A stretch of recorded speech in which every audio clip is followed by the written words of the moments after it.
Right, hello everybody. Thanks for being here nice and promptly. It's lovely to see you all. I'm Jane Tyrrell from Human Givens College, run the college here, and with me tonight we've got Fiona Heffernan, who many of you may well have spoken to on the phone or whatever, or via email. And we've got the two diploma tutors, that's Gareth Hughes and Joe Baker. So good evening everybody. We've still got lots of people joining us. We've got lots of people signed up from all over the place actually, which is brilliant. Some more coming in through there. So we'll aim to start and be pretty good at 6 o'clock and then aim to end at 7 as well. Keep the time nice and tight for everybody because I know you're all busy, but it's a great opportunity to see everybody, and thanks very much for joining us. It's lovely seeing everyone's faces there. Great, that's just letting some more people in here. So I don't know if Gareth and Joe, if you'd like to introduce yourselves, and Fiona, if you'd like to introduce yourself as well. So those that are just joining now, I'm Jane Tyrrell from the college. I have to own up to being Ivan Tyrrell's daughter, one of the co-founders of Human Givens Approach, hence the name. And Fiona, I don't know if you want to say a few words, introduce yourself. Hi there, I'm Fiona. I'm in the college. I'm your main contact for talking about the courses and helping you through your diploma journey.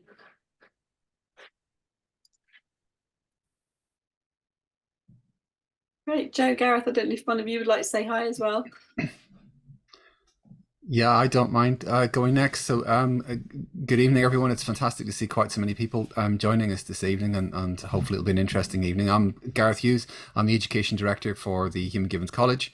I'm one of the senior tutors on the diploma, and along with Joe, teach part 2. It's our pleasure and delight to do so, and I'll hand over to Joe. Yeah, hi, I'm Joe Baker. Obviously, one of the part 2 tutors as well, as teaching on part 1 and teaching and assessing on part 3. And I'm also co-head of supervision for Human Givens as well.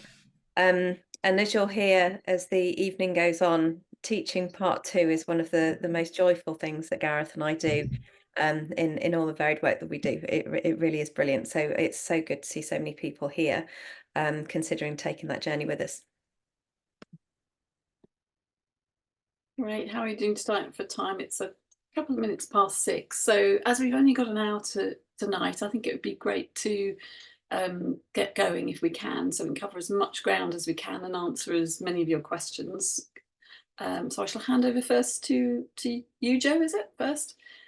I think, so can we just check that everybody can hear? I can see in the chat that Kate has joined on the browser because the Zoom link wasn't working for her and she can't hear anything. So just want to check whether anybody else is having with the sound. If anybody else is struggling, just let us know or give us a thumbs up if you can hear okay. Yeah, we've got some nods. Lots of people being able to hear okay. Hello, hi. Sorry, I'm not quite sure if you can hear me. It's Joe here, Joe Dobson. I can hear you. Great. Hello, hi. I don't know what's happened with my camera actually. So when I go to take the video off, it just has a blank screen. At least that's what I'm getting. I am using actually my eldest son, so it came up initially with his. So I'm sorry about that. It might have to be my name. That's okay. Is it Joe Dobson, did you say? That's right. Yes, that's right. Thank you. We can see a picture, so okay. Don't worry. Thank you. Thank you. Okay, so it looks as if most people are able to hear lots of confirmation. So I'm not sure, Kate, whether there's something that might be worth seeing if you can go out and come back in again. Sometimes if you've been using another platform such as Teams or Google Meet, sometimes the microphone can take a little while to switch over. So it might just be that, but I'm not your troubleshooting tech. It's not my strong point, I'm afraid, as people who work with me will know. But to get underway for the evening then, really, just to reiterate, very warm welcome to everybody who's joined us this evening, and for those of you watching the recording back.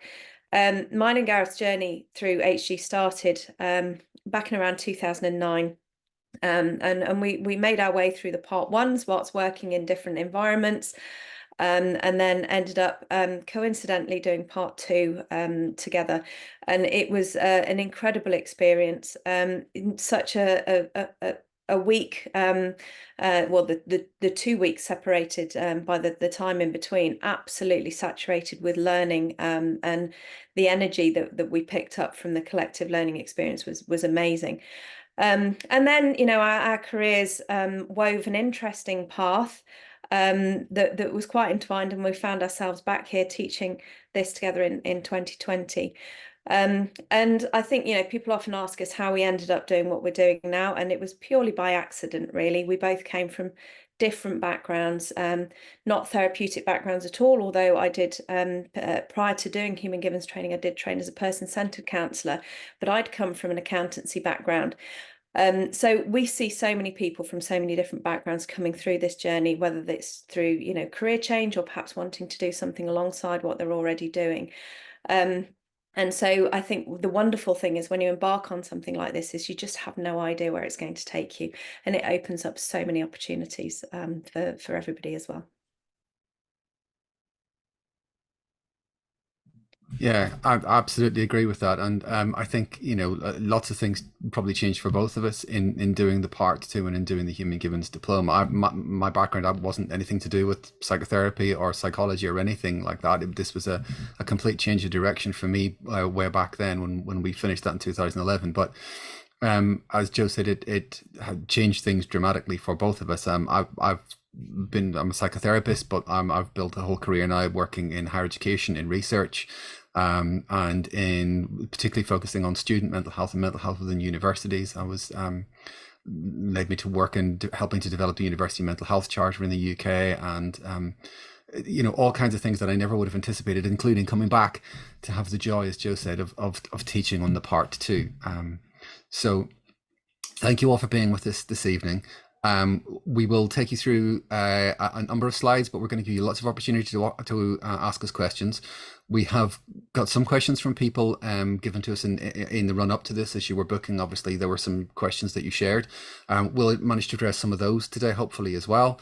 But if you want to ask questions as you go through, if you can please just share those in the chat, and then we'll pick those up when we get to the question sections, and do our very best to answer those if we can tonight. If not, we will make sure that we follow up with any questions by email in the next few days, just to make sure that everyone gets all the questions answered that they absolutely need.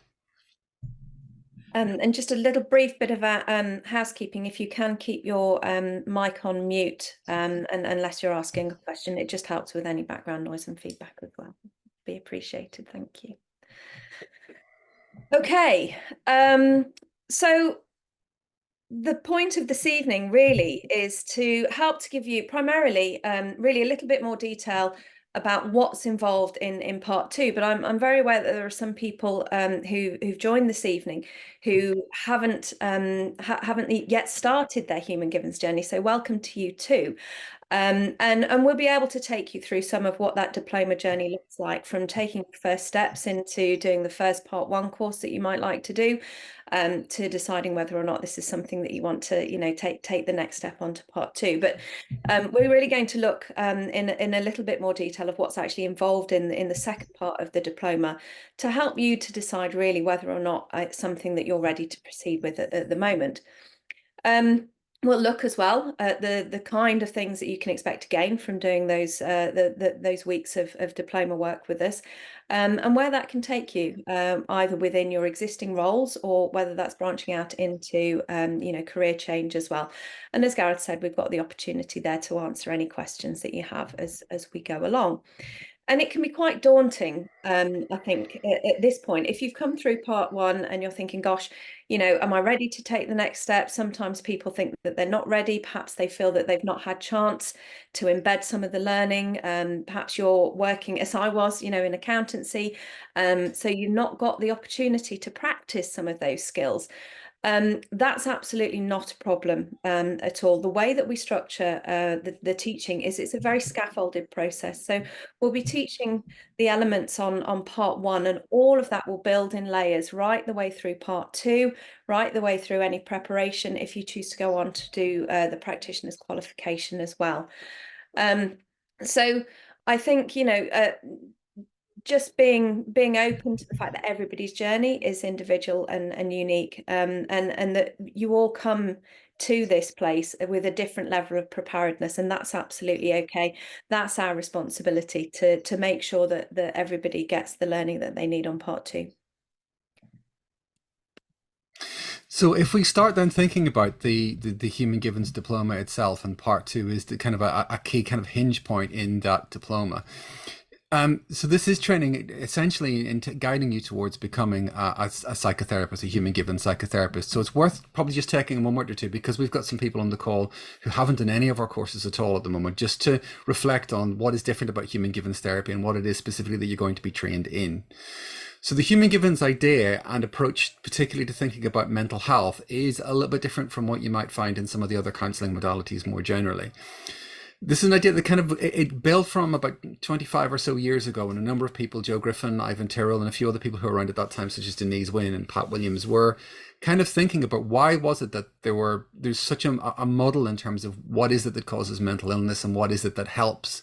There were, you know, over 400 different schools of counselling and psychotherapy. There were arguments raging about whether mental illness was biologically caused, environmental, whether it's to do with trauma, whether it's to do with skills. And those arguments are still kind of going on now. And they were trying to figure out, well, what's the central thing about all this? What is the thing that can explain all of the evidence that we see in front of us? And so they went back to thinking about, okay, well, let's just go back to basics. What is counselling and psychotherapy for? And essentially, it's to help people who are in distress move out of that distress so they can return to functioning in their lives. Okay, so what are human beings then? Well, human beings are a living thing. This is one of the key things we know about human beings. We are a biological living entity. So what do we know about living things? Well, one of the key things we know about living things is that anything that is alive has to continue to grow and develop. And in order to do so, it needs to take nutrition in from its environment. And we can think of those things it needs as its nutrition as its needs. So human beings, obviously, we need food, we need water, we need shelter, we need sunlight, we need sleep. All of these physical needs that we're aware of that are really important to our health and to us being able to survive. But because we're a complex living thing, we've also developed a whole series of emotional needs to go alongside that. Things like, you know, the need for attention from others, the need to be able to control portions of our life, to feel safe and secure, to have connection with other people, and to have meaning and purpose in our life. So if we're able to get those kinds of needs met, all of those physical and emotional needs met in a good, healthy balance, then we will thrive and we will flourish. And mental illness then occurs when we're not able to do that. So we might then question, well, why is it then that sometimes people aren't able to do that? And that's because sometimes in our life, barriers occur. And this might be to do with the environment. It might be the environment is toxic. It might be that maybe the resources that we need aren't available to us in that environment, or we're being bullied in the workplace or at home, or we're experiencing inequality or discrimination or harassment. And all of those things then would get in our way to actually be able to meet our needs. Or it might be that there's what we call disruption to our internal guidance system. Our ability to actually use our own skills and resources is disrupted, maybe because we've experienced trauma or conditioning or brain injury or some kind of genetic condition. Or it might be that we are lacking in some kind of skills, some skills to kind of manage ourselves, our own emotions, our life. You know, I worked in universities for years, you know, seeing students who are, you know, able to cook for themselves and manage their own money, and seeing the impact that then can have on their mental health overall. So, okay, then, so we have these needs that need to be met. Sometimes barriers get in the way of us being able to meet them. But then the question arises, well, so how do we normally do this when this is functioning? What happens? Well, the third bit of this idea is, well, we also have resources. We're all born with a set of innate strengths, skills, and resources that allow us to get those needs met. So obviously, we're born with the ability to digest food and take energy from the sunlight through our skin. But we're also born with a set of resources that help us get our emotional needs met, with the ability, for instance, to build rapport, to use our imagination, to use rational thought. We have emotions that help guide us to behaviors that help us to get our needs met, and so on. So this is then the core idea of Human Givens, which is that healthy, functioning human beings are able to use their own resources to meet their needs in a healthy balance. And mental illness occurs when barriers get in the way and disrupt our ability to meet our needs. So the purpose of Human Givens therapy then, and the thing that you'll be trained in the diploma, is to be able to help people use their resources to meet their needs in a healthy balance. And to do that then, we draw on a whole range of evidence-based practice from a lot of other kind of modalities. Sorry, I've gone forward, a lot of other modalities, a lot of other approaches in psychology. and from kind of education and philosophy and lots of other kind of areas, drawing together lots of wisdom that's evidence-based, that we know works, into a model that then helps people specifically meet their needs in a healthy balance. And that's what we're going to be training you to do on the diploma, and that's the core of kind of foundation to the work that we do on part 2 and throughout the diploma. Absolutely. And I think the aim of HG therapy really is to help people to recover as quickly as possible. So we also draw on that solution focused brief therapy, but really adapt it to the individual in front of us. And of course, we also need to be realistic about that, and that although many clients can be helped quickly, we mustn't assume that that's always going to be the case. And there are going to be cases where people have got more complicated histories, etc., where of course they will need more time to go through that process. And so it's the way that we teach and the way that we practice as Human Givens therapists really does take all of that into account, and it is very much the client that's at the center of this, and a co-created piece of work, if you like, between the client and the therapist within the room. So some people, as I was saying, come on to part 2 with a view to completing their qualification that takes them through part 3 as well, that then allows them to become a registered member of the Human Givens Institute. And that sits, for those of you who are aware of the SCOPED framework, that helps, that leads you to sit in column A of the SCOPED framework. So coming through part 1, part 2 and part 3 will put you into column A in the SCOPED framework. And so that is a qualified Human Givens practitioner who successfully passed all 3 parts of the diploma. But equally, people come on to part 2 as well. Just as many people come on to part 2 to enhance their existing practice, or even for self-development as well. So the use of the Human Givens organising idea has a really wide reach, and we see it employed in business, in education, in healthcare, social services, in the fitness and wellness industry, as well as hospitality, and frontline services in the armed forces. So there are many different ways that Human Givens can be taken out into the world, and so people can come on to part 2 to draw those skills in to take them out into the work that they're already doing. If you choose to carry on through to part 3, we'll talk a little bit more about what that looks like later on.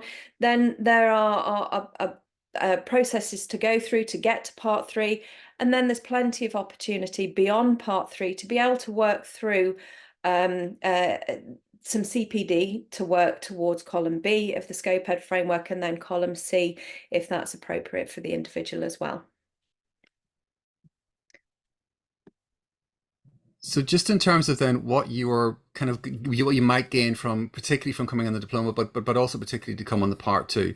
One of the things that we're really keen and we're proud of is that because we're drawing from that wide evidence base, we're able to share with you a lot of the latest updated thinking in terms of research in psychology, not just from from counseling and psychotherapy, but also from the kind of wider psychological research as well. And then for that broader understanding of actually how we can help people to thrive, because one of the key things we've learned, not just within Human Givens, but within psychology more generally over the last kind of few decades of looking at the research in this area, is that it's not enough to just work to kind of eliminate negative things in people's lives. What we actually have to be doing is working towards helping people to actually thrive in their life, to actually have that positive experiences where they're, in our terms, meeting their needs and they're able to be healthy and thriving and enjoying their life overall. In order to help people get there, we do teach a wide range of therapeutic skills and techniques. You'll have a very big kind of what we would call toolkit at the end of all of this. And we will also help you develop the ability to select which tools you're going to need and which skills you might use with each client who comes to work with you. Because as Joe said, one of the key things about the training that we deliver is not just to teach you how to do all of these things, but actually how to work out how the client in front of you needs to be helped, because that will be different for every single client. How to work in their model of reality and work out what they're going to need and which skill and which tool is going to be most useful to them. And as a result of that, we will then also talk to you about a wide range of presentations and a wide range of difficulties that people may bring to you. And obviously the way that we work with each of those things is going to be slightly different. depending both on the person and the nature of the presentation. So we'll be looking at that and what we know about those presentations, things like anxiety, depression, addiction, anger, trauma, those kinds of things, to really understand what's actually really going on there when people are experiencing those things and what we can do to actually help with that.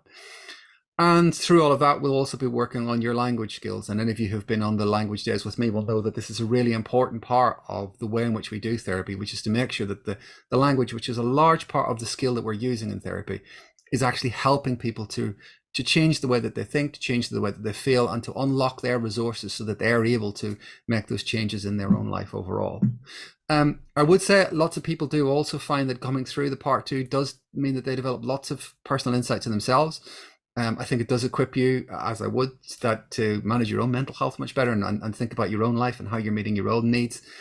And lots of other people as well who find that in the roles that they're already in, the training really helps. And we've got people in a wide variety of roles. We've had in recent years, we've had quite a number of GPs, interestingly, quite a clutch of midwives coming through. We're looking particularly at things like birth trauma, but also teachers, social workers, and people who are counsellors in other modalities who wanted to add to their existing skill set overall. And then what that may offer, if that's of interest to you, is also the ability then to go and build your own private practice. And we have quite a number of colleagues who work in private practice and have built very successful businesses over time, sometimes purely working in private practice and sometimes working more flexibly, doing a bit of private practice and mixing that with other things, kind of working within other organizations or working with charities and so on.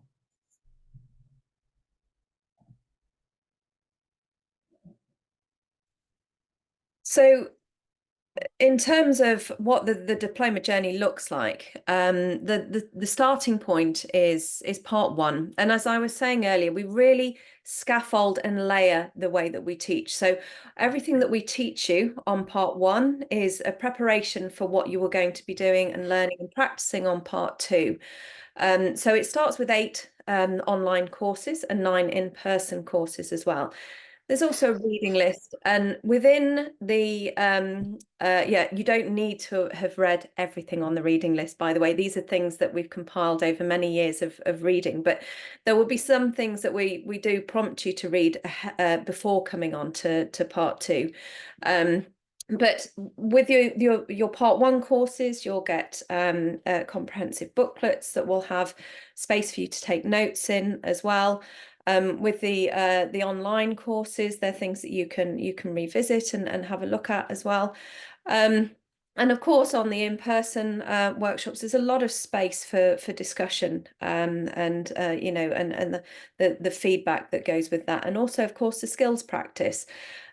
So all of that then scaffolds and layers into what we do on part 2. So part 2 is really in building on all of that. So ahead of part 2, once you have paid your deposit, you'll be sent your diploma manual just before you come on, and that will give you a chance to really read through the diploma manual. We say perhaps read through it at least once before coming on, so that your mind's really prepared and ready. The way that the diploma manual is laid out it's laid out in a very easy to read format. You can chunk it down, read it in bite-sized chunks. It's something you can dip in and dip out of. So it's not an arduous task to read, because when it comes in, it's quite chunky and people think, oh my gosh, I've got to read all of this. But it's something, that you can do, something that you can dip in and dip out of. So having read your diploma manual, you come on to the part 2 weeks, and we'll talk a little bit later on about what actually happens on those 2 weeks. But the first week is very much looking at the theory behind it all, and then the second week is looking at the presentations that you might see. So within those 2 weeks, we're going to be giving you plenty of opportunity for skills practice, some of which will be observed, some of which will be you'll be working in pairs with people, both the tutors and facilitators, always on hand to help you if you've got any questions. And Gareth and I will as well just be making that sort of ongoing assessment of where you're at in your journey at the moment. And then the bit that everybody wants to know about, at the end of the Friday of the second week, there is a 2-hour written exam. And it was quite interesting actually when we did our diploma together. We had skills practice, and we did skills practice together, Gareth and I. And my abject fear was exams, and it wasn't just that I was a little bit worried about it. It was a completely debilitating exam anxiety, to the point where I'd done really well academically but struggled with exams. And I was absolutely terrified that this was going to be a problem for me. And so we did a piece of work, and I went into the exam the next day, and I really enjoyed it, which was quite a bizarre thing to me. I didn't ever want to prove Gareth right, but I did. And the little bit of magic that he'd worked on me actually changed my life. And so the way the exam is written, we're not trying to catch you out. We are assessing you on everything that we've taught you, nothing else at all. We're not bothered about spelling. We're not bothered about handwriting. We've marked, so our handwriting's both appalling. So we've marked lots and lots of exams. So we're used to reading scroll. If you have a diagnosis of a specific learning difference, we can, and you let us know ahead of time, we can organise for you to have extra time for that, or if appropriate, to do it digitally as well. So with the exam, there really is nothing to worry about. As we go along, we're constantly preparing you for that. You know, we have lots of different ways of working with you during the week. We'll have retrieval practice.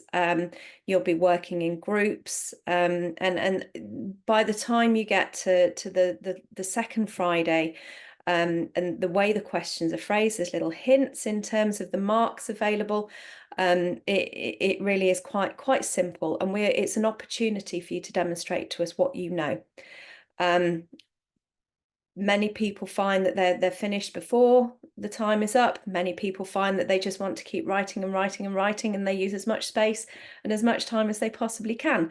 Many people come out with their hands a little bit aching. It may be that you want to do some hand exercises beforehand, because so many of us are out of practice with writing. So once the exam is done, Gareth and I have the deep pleasure, and it is actually a pleasure, because it's wonderful to see the answers that people have written of marking those exams, and we aim to get those back to you as soon as possible. But we give you we manage your expectations on how soon we will get those back to you. And then when you've passed, you can go on, if you choose to, you can embark on part 3 as well. So there's 2 parts to part 3. There's part A, which is the working towards part 3, and then there's the part 3B, which is the attended part. But as I said, other people choose to stop at part 2 and just use what they've learnt in their existing career as well. Okay, so we'll just pause there. I know there's been a few questions in the chat I've tried to answer as we've gone along, but Jane, I know we've also had questions coming in during the week. So is there anything that we could pick up now? Let me unmute myself first. Just have a quick scan through. Sorry, I thought you had the separate sheet. We've got where have we got here? Somebody's asking here that they support clients who are neurodiverse, and this person is particularly interested to understand how the diploma can help their clients. Yeah, so we talk throughout, particularly when we look in part 2, but we do throughout the diploma talk about working with a range of different clients, and clients who are neurodiverse are very much a part of that. And we have some of our colleagues who have come through the diploma who specify particularly working in that field. Working either with, we've got some of our therapists who work specifically with those who have autism, and some who work specifically with those who've got ADHD. So we do talk about that, and we do look at the ways in which you can adapt your therapy to people in the room who may need things to be a little bit different. Sometimes with therapy to be a bit shorter. Sometimes the traditional therapeutic hour can be a bit long. But we do talk about the ways in which also neurodiversity can impact on mental health. But largely the same things apply for everyone who is human, irrespective of where you are on that spectrum, which is that being able to use your own resources to meet your needs is still key, but the way in which that will happen for different people is different. So yes, absolutely. We've seen this work really well in that area before, and with people who are neurodiverse, and indeed we have we have a number of therapists who are also neurodiverse. Yeah, very much so. We do, don't we? That's great.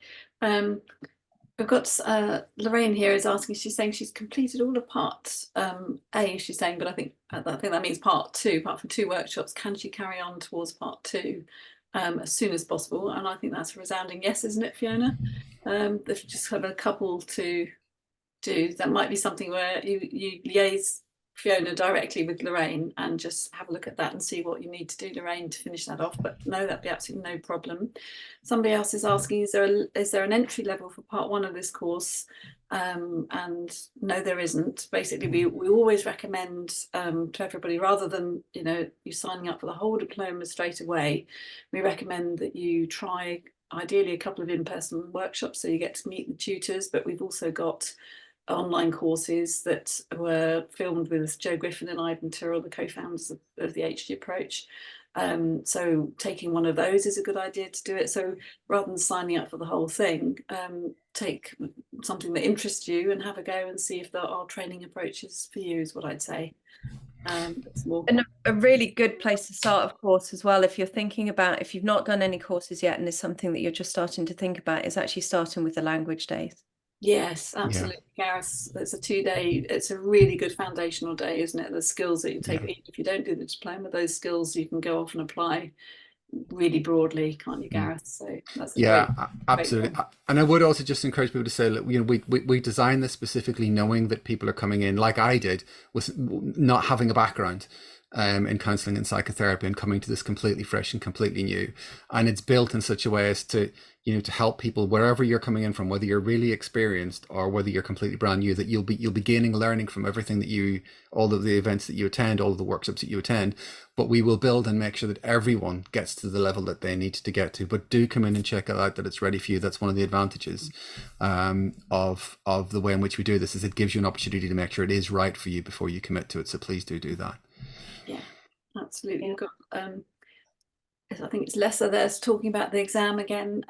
As Gareth said earlier, she's concerned about being neurodiverse, ADHD, and another one worried about the exam. Lessa, you're really not alone in that. We've had lots of people, and we support them, as Joe was saying earlier. So again, that's something you could chat to Fiona about, and she can reassure you. Is there a time limit on having finished part 1 and part 2? There's not an official one at the moment, but we do recommend that people don't leave it too long, because obviously if there is a big gap, then there's a danger that you can forget some of what you've learned. But also we do offer for people who are coming back to retake courses, specific courses. If you did them a long time ago, you can do them at half price if you want to revisit them. And we are continually working on our courses, incorporating new research and things as relevant. So again, that'd be something, if you wanted to contact Fiona, she can actually have a look at your student record, and we can chat and do a diploma journey for you to help you with that, decide what would be best for you to do. Got one here saying, Miriam asking if the qualification is recognised in Ireland by the IACP. I don't think it is specifically, is it? But it is. There are a lot of Irish Human Givens therapists, because Joe Griffin is Irish. But I think they need other qualifications. I think, is that right, Gareth? Do you know? I think so. It's the situation in Ireland has changed, and I'm not quite up to date with this. So I don't want to make a promise on it, but we can check it out and get back to you and let you know exactly what we can check. Like I said, we've got quite a number of Irish therapists, so we can check out what the situation is on that. There is a group in Ireland of Human Givens therapists there, who they would be the people to put you in touch with.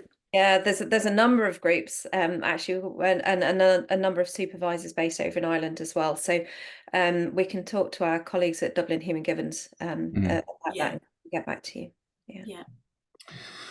Got a few more coming through here. Great.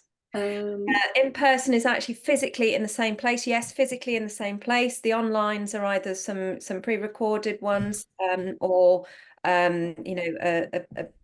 so asynchronous or synchronous by Zoom, and then the in-person is actually physically in the same place. So the in-persons run in London, Bristol and Leeds. The part 2 and part 3 run in Bristol. We'll talk a little bit more about that later on. So Maria is asking, is there a difference between the diploma and becoming a practitioner? Just that the diploma is the formal qualification that allows you to be a practitioner. So you have to register then with the Human Givens Institute in order to practice. But the diploma from the college is the qualification that allows you to do that. And I'll just finally pick up just Sue's question just before we move on about what the people in South Devon may not have heard of HG. We're still a very new therapy modality. So most of the other therapy modalities have been around 50, 60 years, sometimes much longer than that. And it takes a while for evidence bases to build, and it takes a while for people to learn and to know about it. So the fact that after, quite actually a short period of time that we are registered with Professional Standards Authority, that we are part of the scope framework, and that we've been able to demonstrate in research evidence that Human Givens is an effective therapy. Though we've moved actually very quickly in terms of, I work in the university world, so where I know how slowly all of that moves.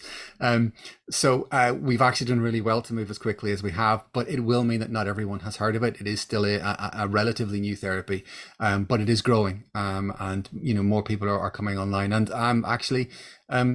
We are finding, as I said, more and more GPs coming and doing the training with us as well. We were getting to a point where we were thinking we needed to reserve at least one seat in every part 2 for a GP, because that's what we were seeing. So let's talk a little bit more about part 2, and we'll come back and give you an opportunity for more questions in a little while.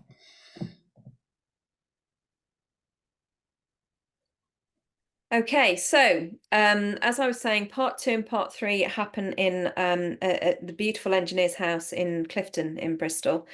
It's people often say, why don't you do it in London, etc.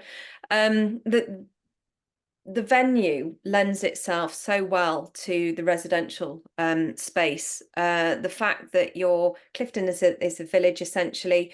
It's got lots of beautiful green space around it. It's very easy for people to navigate around.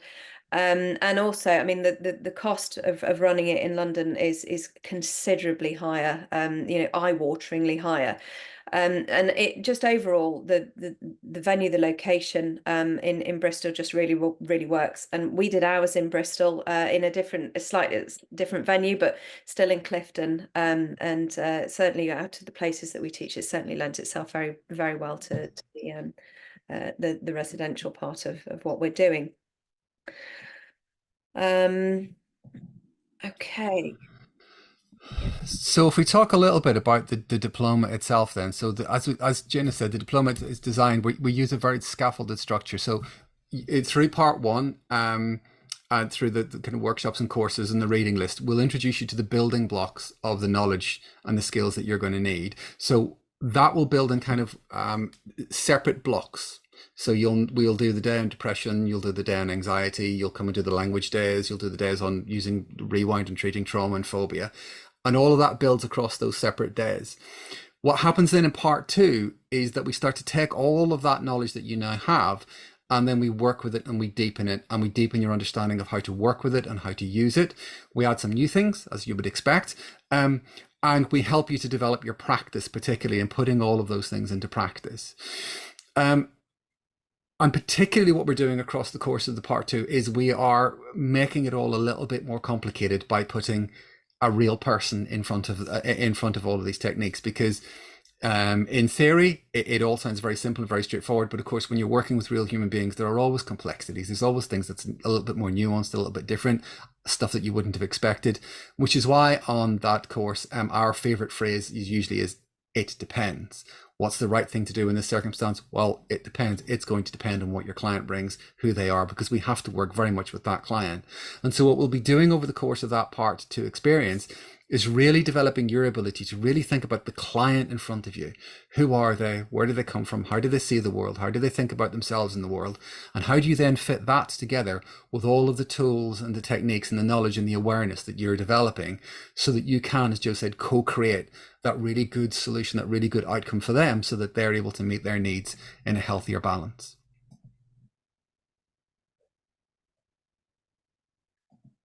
So we work to create a really healthy learning environment. So we have some guiding principles and ethical points around the way that we work in the classroom to ensure that it's a safe and collaborative working space for everyone. It's no questions a silly question if you're thinking of asking something, somebody else is thinking about it too. And actually, we work to create an environment where it's safe to get something wrong and to make mistakes, because actually all of that is learning.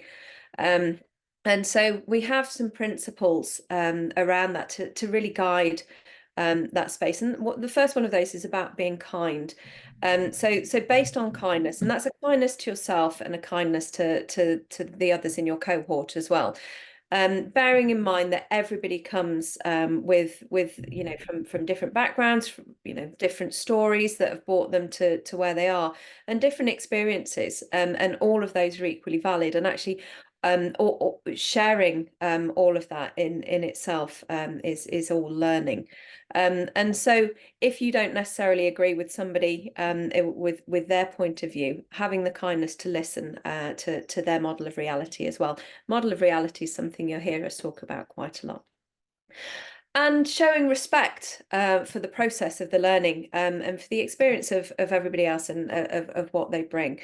And I guess those two of showing that kindness and respect both to yourself and to others is really about making sure that you've got the space to be able to be on that journey.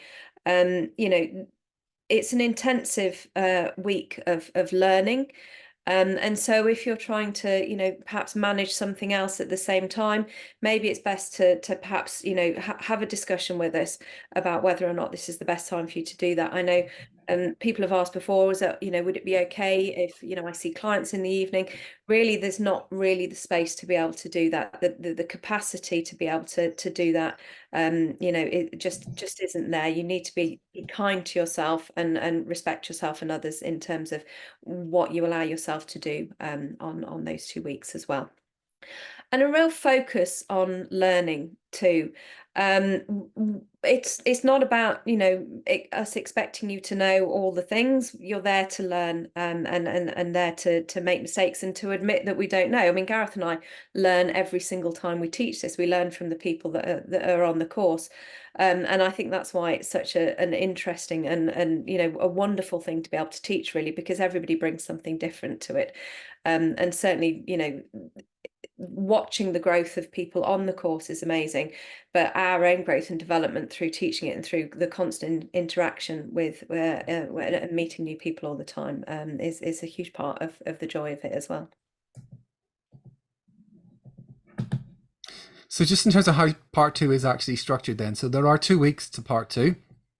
In week 1, we particularly focus on the Human Givens theory and on developing your practice and your skills overall. So there'll be lots of practice during the course of that week, really honing down into some of the very basic skills and then building those up, layering those up so that you're not using them in isolation, you're using those skills together in ways which can be really helpful to the clients that you'll be working with. There's then a gap of a few weeks to give you an opportunity to absorb all of that, because as Joe says, it is a really intensive week. You need an opportunity to let all that kind of bed in and settle down. And then when you come back in week 2, we'll particularly look then at the common presentations that you get in therapy. So things like anxiety and depression that I talked about. We'll also have a deeper look at ethics and ethical practice and working with ethical dilemmas, and the influence of culture on working with people and what that does overall to the way that we practice our therapy. In terms of the timings overall, we begin each day. Teaching starts at 9:30 sharp each day. We finish at about 5:30. On week 1, there are also some films of Human Givens therapy being conducted for you to watch so that you can see the therapy being taught. You also get a little bit of a window into the history of Human Givens, because you get to see the therapy sessions being delivered a few years ago as practice was developing, and you can see that kind of the way that Human Givens has continued to evolve, continue to develop. And it's one of the things we're quite keen on and quite proud of within Human Givens, that we're not static in what we're doing. We're continuing to question and look at what we do and think about ways of improving it, thinking about ways of making it more effective, drawing on new evidence. So you get to see all of those opportunities, all of that therapy, which can then really inform how you think about your own therapy and develop your own critical ability. to think about that practice that you're seeing and your own practice, and when you're doing those skills practice with your peers, to really think about how you can improve and how you can develop.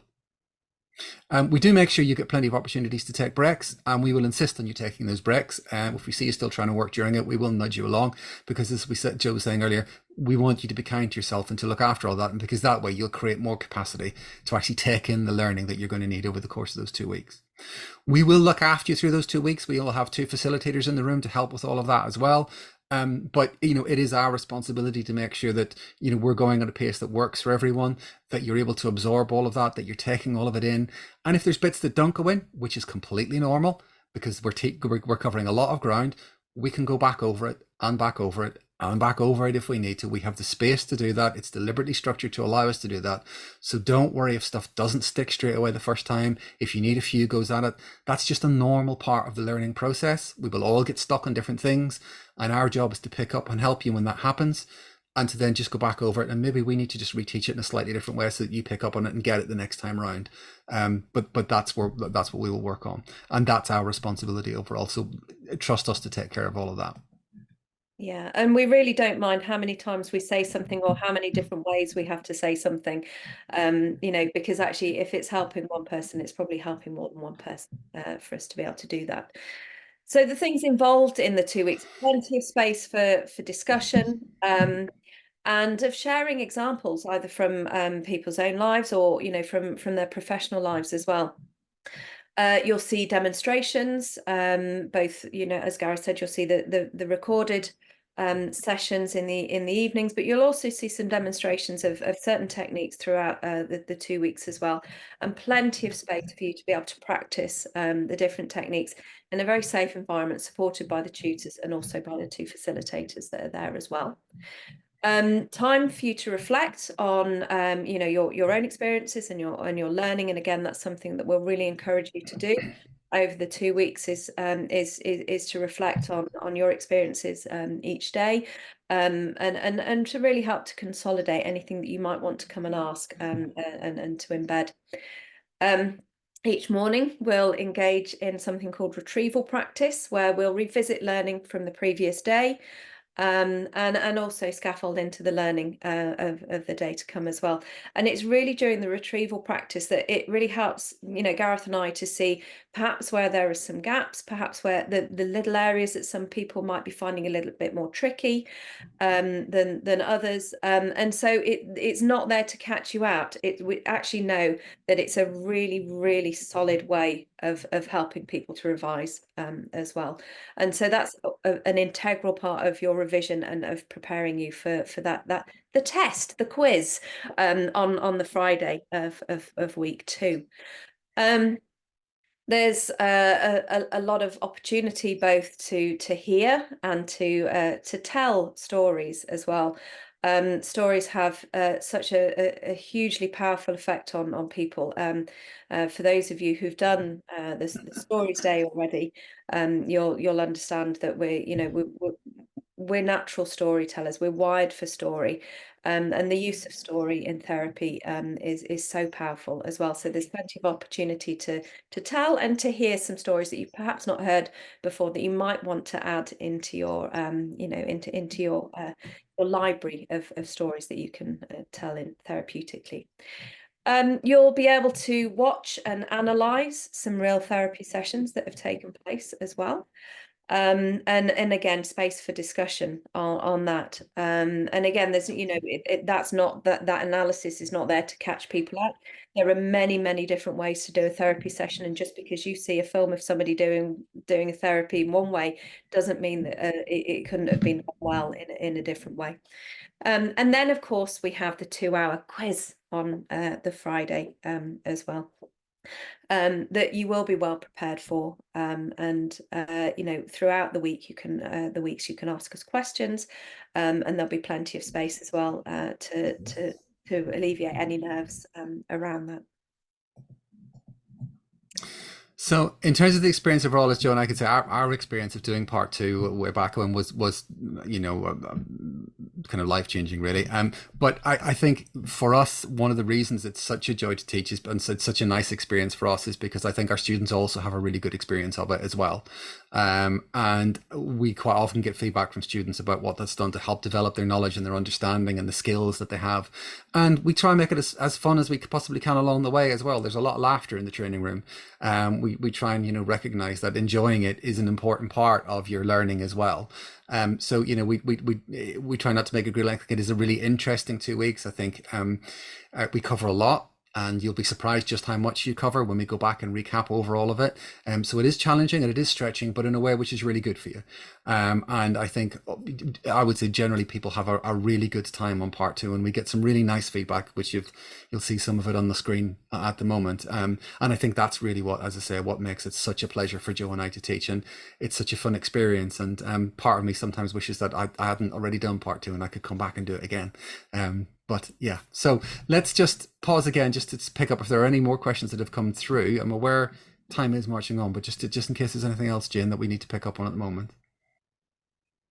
Yep, I've been answering a few as they go through, but there are some that we had sent in beforehand, which were good. There's one person here, I think you've answered this, but was asking about people need time to process and recover from experiences that takes more than a few weeks or sessions. Does a Human Givens approach only focus on short-term therapy, or does it support the possibility of doing deeper work more slowly when appropriate?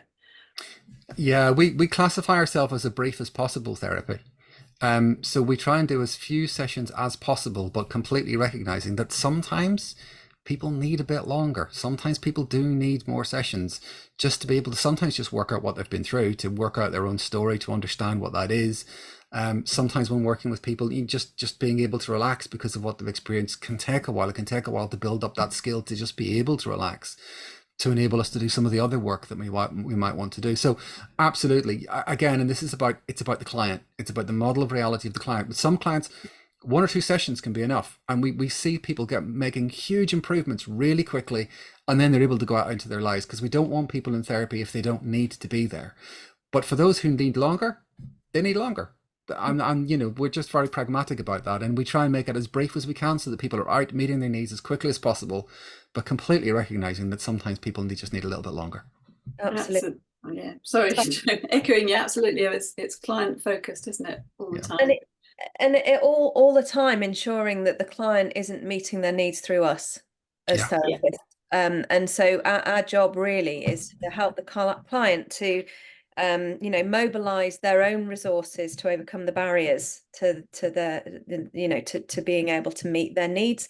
And absolutely that takes a different amount of time for different people.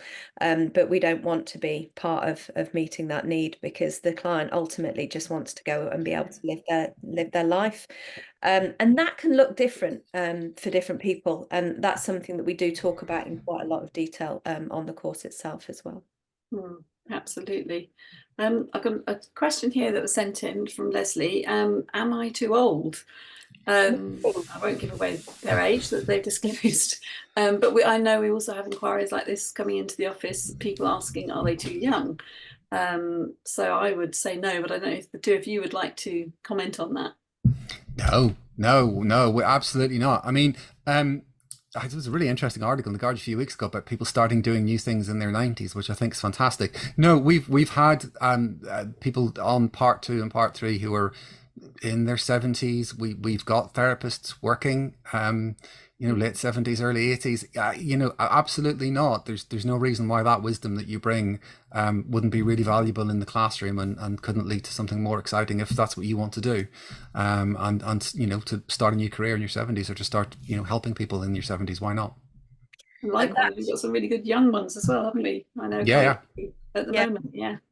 It leads actually into the next question, Jane, because it just you know, somebody who came into my mind actually was a lady in her late 70s who came and did training with us, and she was actually doing the training in a second language as well. So I know one of the questions was, you know, studying with English as a second language, and understanding that we're going to teach and evaluate in English, but do we take into consideration that they may be a better psychotherapist in their native tongue? We understand that actually doing this in a second language does add an extra layer of challenge to it. But what our experience anyway, has been that has not been a barrier at all, depending on the level of proficiency in English. And actually somebody that we worked with quite recently, actually the process of thinking about it in their their native their mother tongue, and translating it through English into their language, actually gave an amazing space to the therapy. Yeah, so it wasn't a problem at all. Yeah, and we've had a part 3 that I was on recently. We had 3 students for whom English was their second language, and didn't cause a problem at all. So yeah. And Megan, just to pick up your question about the end goal achievement of all, so there are 3 parts to the diploma. It's all building towards the same diploma. So completing at part 3 is when you get the diploma, and that then allows you to register with the Human Givens Institute and then practice as a Human Givens psychotherapist, Human Givens practitioner. So that's the purpose of the diploma overall. Yeah, that's what we call the full practitioner level, is when you get all the way up to part 3. Yeah.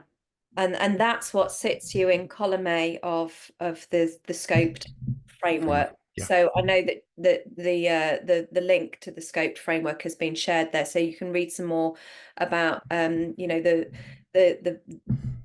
the registering bodies that have been involved in that. So scope, the column A of the scope framework for the HGI is the same as column A for the scope framework for the BACP and for the other members of scopes as well. So it's the same level. It's putting a benchmark to the education level. Yeah, that's actually ties into one of the questions we had, Joe, which was, is the Human Givens Diploma recognised by the BACP? I don't know if you can expand a little bit there, Gareth, perhaps about the membership organisations of. So it's one of the confusions is that because BACP is the largest registering body of counsellors, that some people in the UK get confused and think that it is the registering body. It's not. It's one. So the Professional Standards Authority is the government registering government body that actually looks after health regulation in the UK. And then there are registering bodies who register with the Professional Standards Authority. So the BACP is one of those, we're another. And there are also a number of other counselling and psychotherapy registers as well. There's the National Counselling and Psychotherapy, I can't remember what they're called, NCS, Society. And there's also a UKCP, there, BPS. So there are a number of other bodies. I think there's about 12 in total. We're one of those, and BACP are one of those. So we're kind of partners. We're in the scoped framework. We are the same thing. We're a registering body working alongside each other. We do recognise each other, and we recognise that our practitioners are working at the same levels. As I say, column A for us is the same as column A for BACP, and so on. So that recognition is shared across, but we are distinctly different registering bodies. So it's probably worth us just moving on from that and just wrapping up a little bit, because I'm aware of time moving on. So if we just maybe move on to our final slides, and then we can see if we've got any final questions at the end. So I think we've talked about this a little bit already, but once you finish with part 2, then you will start working towards part 3.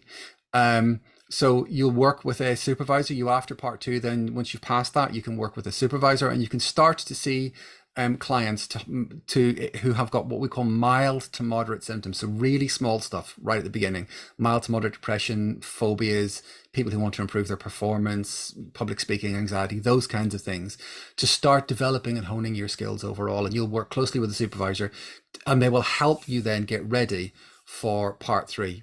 So you will need to work with, we say, a minimum of 10 clients, but usually it's much more than that, because you really want to be ready when you come on part 3 to do that final intensive week of tuition and therapeutic practice. When you come on that, there are a number of assessments that take place on there. There's some, we see you do therapy and we assess you on that. There's a Viva, and then you do a personal development plan as well. And there's some teaching that happens that week as well.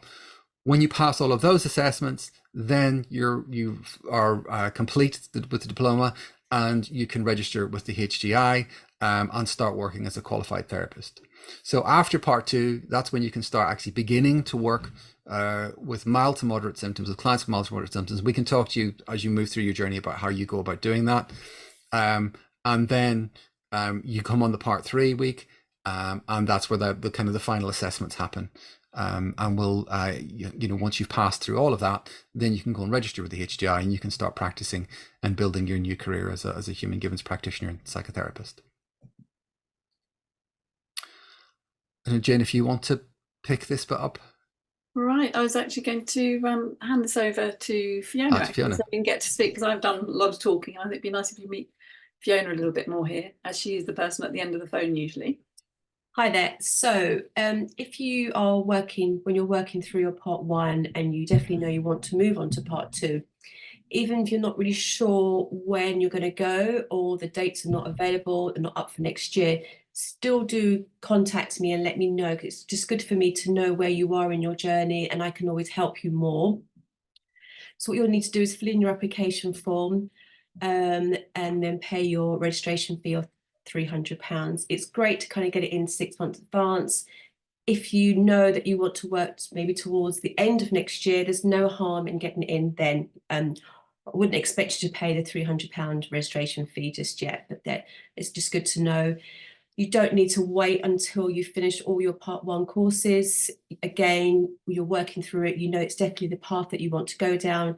Just let me know and we can just work together. And it's really just making sure that you're ready to go on the part 2, that you've completed all your courses before you attend, and we will talk lots between then and you go on the part 2.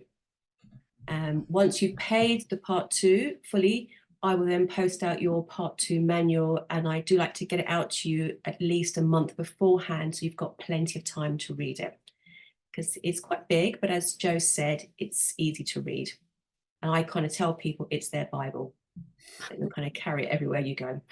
Absolutely, it is. And we know that for some people, obviously, to find the full fees can be quite a lot. So we offer the chance for you to pay. The fees have to be paid before you attend the part 2 weeks. But if you wanted to stagger the payments, there's no extra charge for doing it. But you can call the office and we can set those up with you if you wanted to, if that would help you manage your budget, basically. We don't have a payment plan as such, but we can work out, say for instance, you want to pay out so much per month.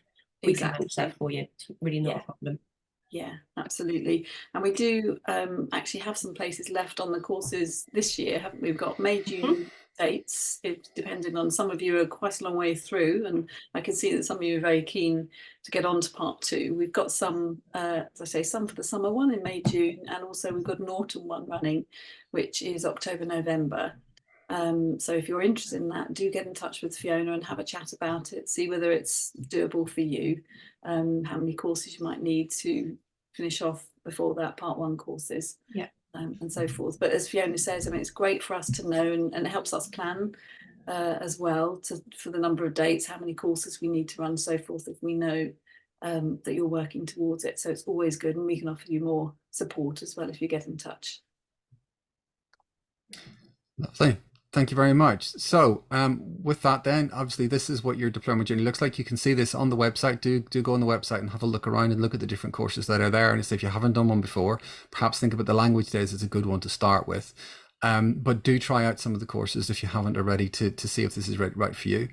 And as I say, the details on the website will help you maybe understand a little bit more depth what we've been talking about, and you'll maybe make more sense having listened to us this evening.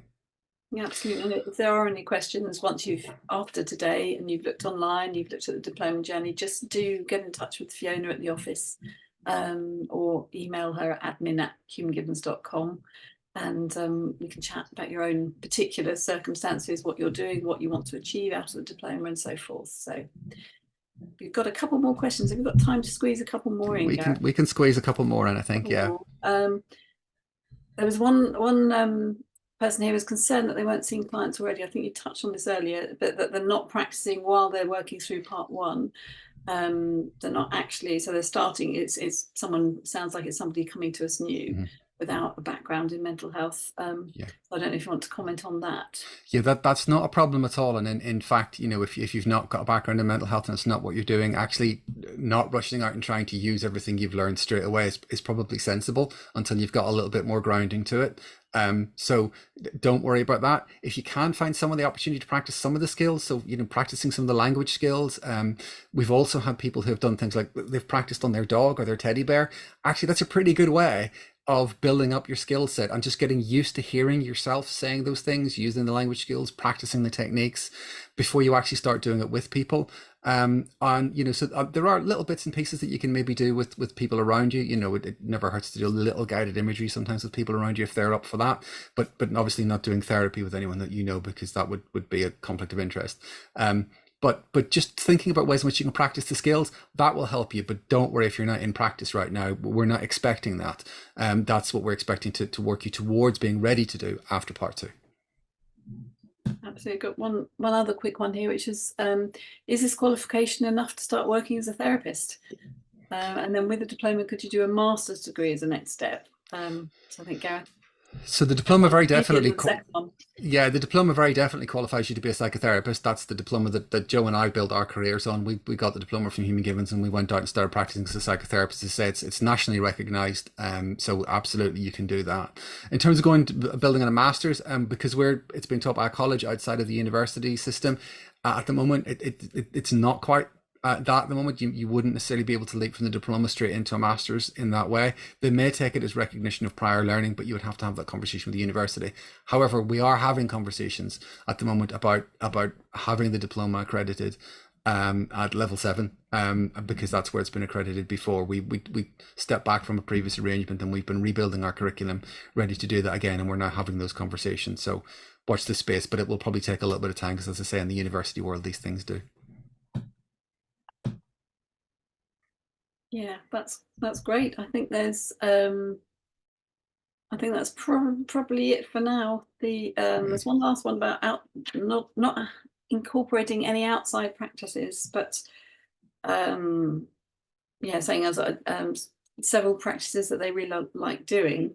Would that be a stumbling point for them signing up part 2, the fact that they've got other practices and so forth that they've used? We've had students who have got from other modalities and already trained in other therapies previously, so that's not necessarily a barrier. The one thing I would say is there's an ethical thing about what your clients are consenting to. So we're very clear, and PSA is very clear about this, that if they're coming to you for Human Givens therapy, what they have to receive is Human Givens therapy.